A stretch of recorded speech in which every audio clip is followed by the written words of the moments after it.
Hello, boys and girls.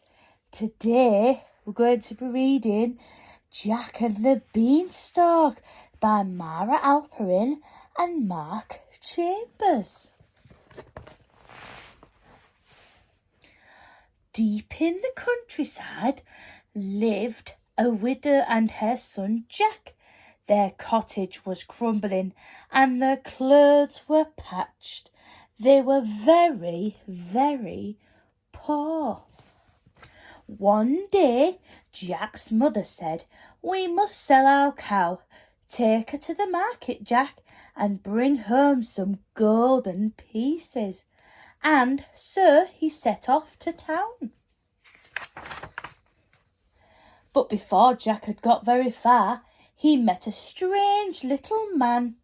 "That's a fine cow," the man said. "I'll swap you 5 magic beans for her."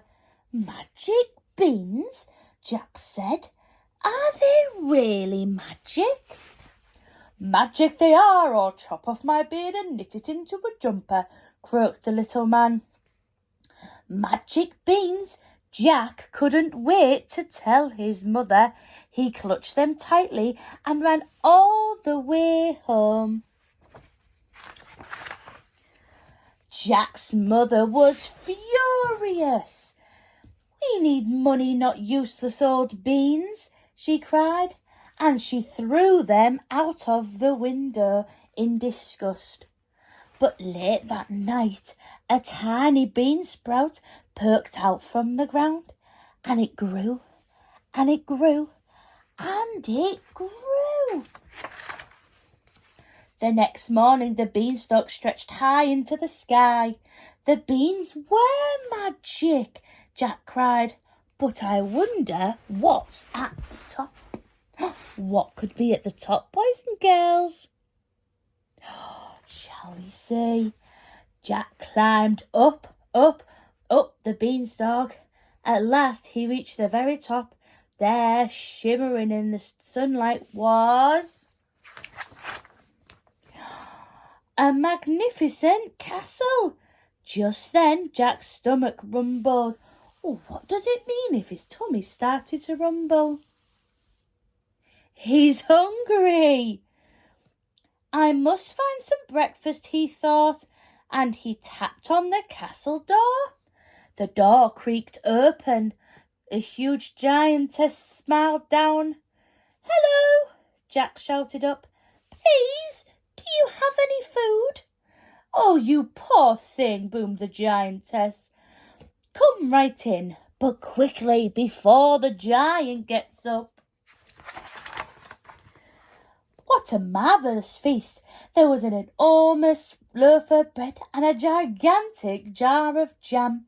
Jack tucked in at once. But suddenly the room began to shake. Boom, boom, boom. "Goodness me," said the giantess. "He's coming!" And she shoved Jack under a teacup to hide. "Who's coming?"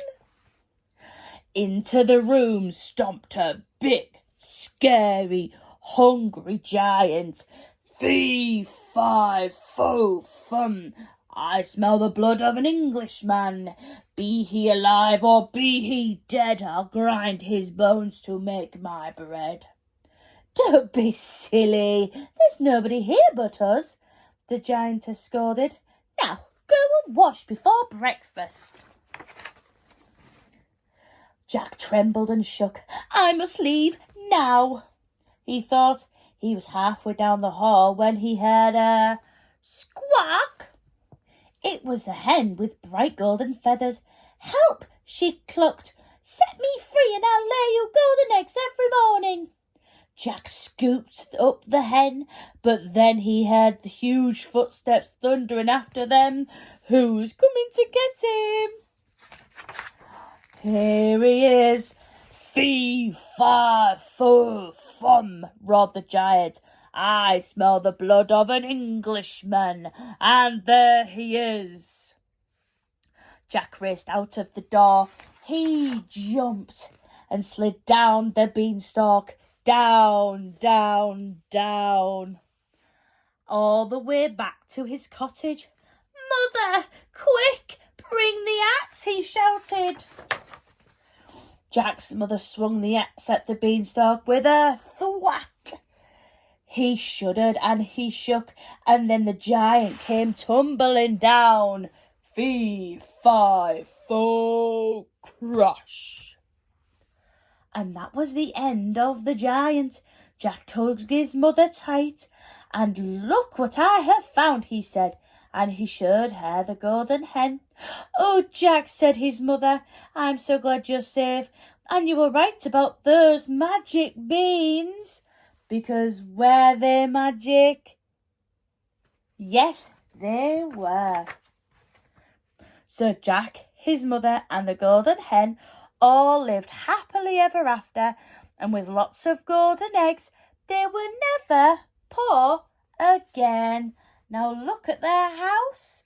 They've got a bigger house with a swirly slide and a nice swimming pool. Oh, that was a great story. Thank you for listening. Bye.